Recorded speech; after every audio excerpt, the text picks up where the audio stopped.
শুভ সন্ধ্যা বন্ধুরা, আজ হলো 15 সেপ্টেম্বর সোমবার। আজকের সন্ধ্যার অসম তথা সমগ্র বরাক উপত্যকার বিশেষ বিশেষ খবরগুলি হলো: ওয়াকফ বোর্ডের শীর্ষে মুসলিম সম্প্রদায়ের মানুষই, রায় সুপ্রিম কোর্টের, কেন্দ্রের ওয়াকফ আইনের একাধিক ধারায় পরিবর্তনের রায় জানালো দেশের শীর্ষ আদালত। তবে রেয়ারেস্ট মামলা না হওয়ায় এখনই গোটা আইন বাতিলের পক্ষে রায় দিল না সুপ্রিম কোর্ট। ওয়াকফ বোর্ডের শীর্ষে মুসলিম ব্যক্তির টাকার নিয়মেও পরিবর্তনের অন্তর্বর্তী রায় দিল শীর্ষ আদালত।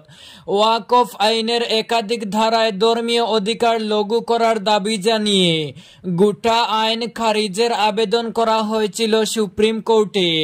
সোমবার প্রধান বিচারপতির ডিভিশন বেঞ্চ সেই মামলার অন্তর্বর্তী রায়ে জানালো, এই আইনে যে পরিবর্তন করা সম্ভব তাই যথেষ্ট।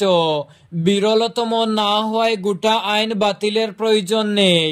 তবে মামলায় 5টি রায়দান করে প্রধান বিচারপতির B.R. গবাই ও বিচারপতি A.G. মাসির ডিভিশন বেঞ্চ। প্রথমত, এখনই 5 বছর ইসলাম ধর্মাবলম্বী হওয়া ব্যক্তির ওয়াকফ সম্পত্তি প্রদানের আইনের খারিজ হচ্ছে না। রাজ্যগুলি নিজেদের আইন তৈরি করার পরে এই আইন লাগু হতে পারে। কেন্দ্রের সরকার নতুন আইনে ওয়াকফ সম্পত্তি হস্তান্তরে 5 বছর সময় ইসলামে থাকা ব্যক্তির ক্ষেত্রে বাধা তৈরি করেছিল। সেই সঙ্গে আদালতের পর্যবেক্ষণ সরকারি জমি ওয়াকফের অন্তর্গত হয়ে গিয়েছে এমন রিপোর্ট সরকারি আধিকারিক পেশ করার পরে সেই ওয়াকফ সম্পত্তি খারিজ হতে পারবে, রিপোর্ট পেশের আগে নয়। ওয়াকফ বোর্ডের সদস্য মুসলিমরাই হবেন। এই আইনে পরিবর্তন আনে সুপ্রিম কোর্ট। জানানো হয়, ওয়াকফ বোর্ডের সর্বোচ্চ 4 জন সদস্য অমুসলিম হতে পারবেন। তবে রাজ্যের ক্ষেত্রে সেই সংখ্যা হবে 3 জন। সেই সঙ্গে সুপ্রিম কোর্টের নির্দেশ, ওয়াকফ বোর্ডের শীর্ষে কখনই আধিকারিক হিসাবে মুসলিম ব্যক্তি থাকতে পারবেন না। এক্সিকিউটিভ অফিসার পদে একজন মুসলিম ব্যক্তিকেই রাখার নির্দেশ দেয় প্রধান বিচারপতি B.R. গবাইয়ের ডিভিশন বেঞ্চ। পরবর্তী খবরে যাওয়ার আগে আপনার কাছে ছোট্ট একটি রিকোয়েস্ট, ভিডিওতে একটি লাইক করে চ্যানেলটি সাবস্ক্রাইব করুন এবং ফেসবুক পেজটি ফলো করে ভিডিওটি অবশ্যই শেয়ার করুন যাতে সঠিক তথ্যগুলো সবার কাছে পৌঁছাতে পারে। আমাকে নয়, স্ত্রীকে 2 বার জেরা করেছে অসম পুলিশ, মুখ্যমন্ত্রীকে কটাক্ষ গৌরব গগৈর। গুয়াহাটির এক বেসরকারি টিভি কনফ্লেক্সে প্রদেশ কংগ্রেস সভাপতি সাংসদ গৌরব গগৈ জানান, পাকিস্তানের সঙ্গে সম্পর্কের অভিযোগে তার নয়াদিল্লির বাসভবনে গিয়ে অসম পুলিশের তদন্তকারী দল তার স্ত্রী এলিজাবেথকে 2 বার জিজ্ঞাসাবাদ করেছে, তবে তাকে একবারও প্রশ্ন করা হয়নি। তিনি বলেন, আমি সময় পেলে নিজেই SITর সামনে হাজির হতাম। সাংবাদিক সম্মেলনের নাটক না করে সম্পূর্ণ রিপোর্ট ওয়েবসাইটে প্রকাশ করুন, আমিও দেখতে চাই। গৌরব দাবি করেন, তিনি জীবনে মাত্র 1 বার পাকিস্তান গিয়েছেন, অথচ মুখ্যমন্ত্রী হিমন্ত বিশ্ব শর্মা অভিযোগ করেছেন তিনি নাকি 14 বার গিয়েছেন। ব্যঙ্গ করে তিনি প্রশ্ন ছুড়ে দেন, তাহলে কি আমার বডি ডাবল পাকিস্তান সফর করেছে? সেই বডি ডাবলের আধার কার্ড আর ঠিকানা আমার জানার অধিকার আছে, প্রয়োজনে মামলা করব। নিজের বিয়ে প্রসঙ্গে গৌরব বলেন, বিদেশি স্ত্রীকে ঘিরে রাজনৈতিক বিতর্কের আশঙ্কা থাকলেও তিনি ব্যক্তিগত জীবনে রাজনীতির হস্তক্ষেপ চাননি।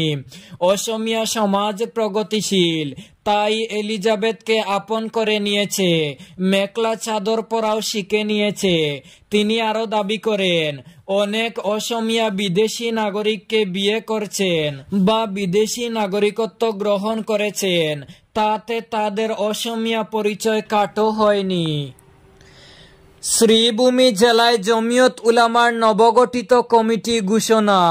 মাওলানা সুফিয়ান সাহেবের কমিটি সহ সব পুরনো ভুয়া কমিটি বাতিল। কেন্দ্রীয় কমিটির নির্দেশে গঠিত হল নতুন কমিটি।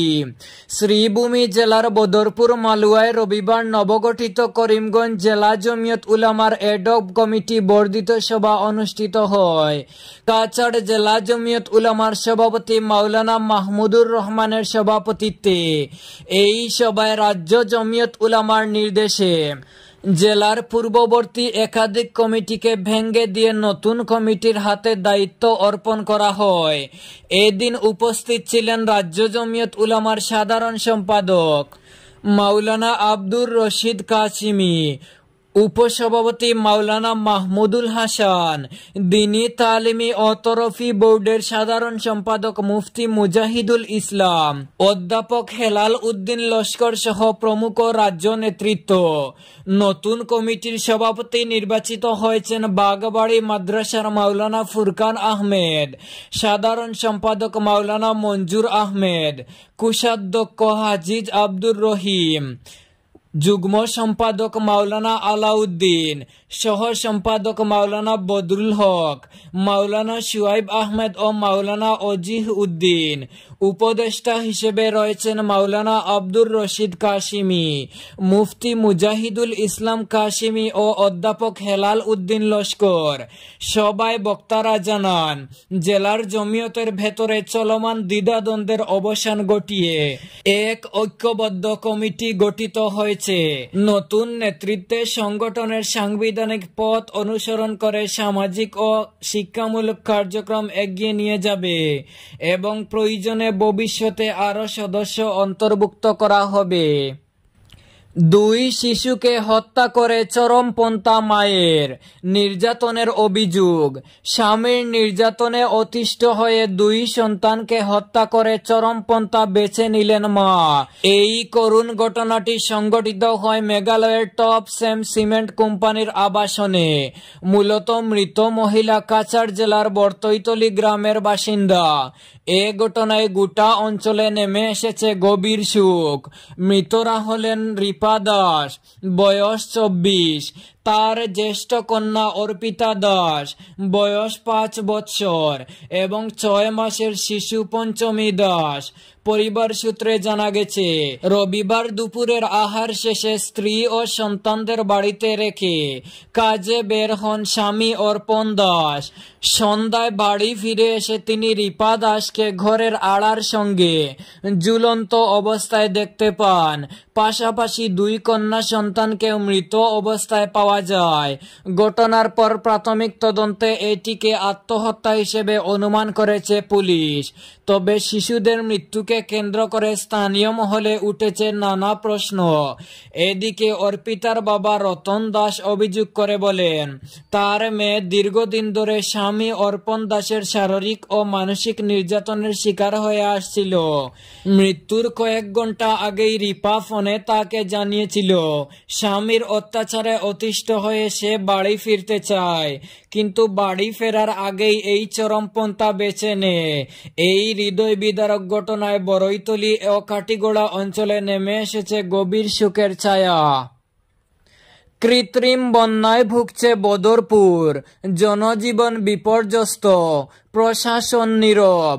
জল নিষ্কাশনের ব্যবস্থায় ব্যর্থ বদরপুর পুরসভা। বদরপুর শহর কৃত্রিম জলবদ্ধতার কবলে। শহরের ব্যস্ততম রেল স্টেশন থেকে শুরু করে প্রধান সড়ক জলমগ্ন হয়ে পড়েছে। মাত্র 17 মাসের মেয়াদ থাকা বিজেপি শাসিত পুর বোর্ড এই জ্বলন্ত সমস্যার সমাধান করতে ব্যর্থ হয়েছে। বদরপুর বিজেপি শাসিত পুর বোর্ডের কাজকর্ম নিয়ে প্রশ্ন উঠেছে সর্বত্র। ধারা বর্ষণের সময় নগরের জল নিষ্কাশন ব্যবস্থা কার্যকর না হওয়ায় বদরপুরের রাস্তা ও স্থানীয় বাসিন্দাদের জীবন বিপর্যস্ত হয়েছে। বর্তমান ট্রিপল ইঞ্জিনের সরকারের বোর্ড কি শহরবাসীকে এই কৃত্রিম বন্যা থেকে মুক্তি দিতে পারবে তা নিয়ে নানা প্রশ্ন দেখা দিয়েছে। বিজেপি পরিচালিত বদরপুর পুরসভা বিগত 5 বছরে শহরের জল নিষ্কাশন ব্যবস্থার ঘাটতির কারণে প্রতিবার বর্ষা এলেই শহরবাসী নাজেহাল হয়। গত 12 ঘন্টার ভারী বর্ষণে বদরপুরের বহু সংখ্যক রাস্তা ও এলাকায় জমা জলে জনজীবন বিপর্যস্ত হয়েছে। শহরের 7, 8, 9 এবং 10 নম্বর ওয়ার্ড সহ জুম বস্তি, প্রবালিনী রোড, সৎসঙ্গ আশ্রম রোড, রিটায়ারমেন্ট কলোনি, শালেবাড়ি, চাউলি বিল, অনুকূল মন্দির এলাকা, নেতাজি পল্লী সব জায়গায় কৃত্রিম বন্যার জল জমে গেছে। বহু বাড়ি জলে তলিয়ে গেছে। রাস্তাঘাট চলাচলের অনুপযুক্ত অবস্থায়। পুর বোর্ড প্রশাসন বা সরকারের পক্ষ থেকে জল নিষ্কাশনের ব্যবস্থা না নেওয়া, জনজীবন রক্ষা করতে উদ্যোগ না নেওয়ায় শহরে জনমনের নিরূপ প্রতিক্রিয়ার জন্ম দিয়েছে। শহরের নাগরিকরা প্রশ্ন করছেন, কবে নাগাদ বর্তমান ট্রিপল ইঞ্জিন সরকার শহরবাসীকে এই জ্বলন্ত সমস্যা থেকে মুক্তি দেবে। বদরপুরের মানুষ আজ প্রশাসনের প্রতি এ নিয়ে যথাযথ পদক্ষেপের আহ্বান জানাচ্ছেন, নয়তো জলবদ্ধতা ও কৃত্রিম বন্যা এই শহরের দৈনন্দিন জীবনের অংশ হয়ে যাবে। এই ছিল আজকের সন্ধ্যার বিশেষ খবরগুলি। ভিডিওটি অবশ্যই লাইক এবং শেয়ার করে দেবেন এবং চ্যানেলটি সাবস্ক্রাইব করে পাশের বেল আইকনটি বাজিয়ে রাখবেন যাতে সঠিক তথ্যগুলো সবার কাছে পৌঁছাতে পারে।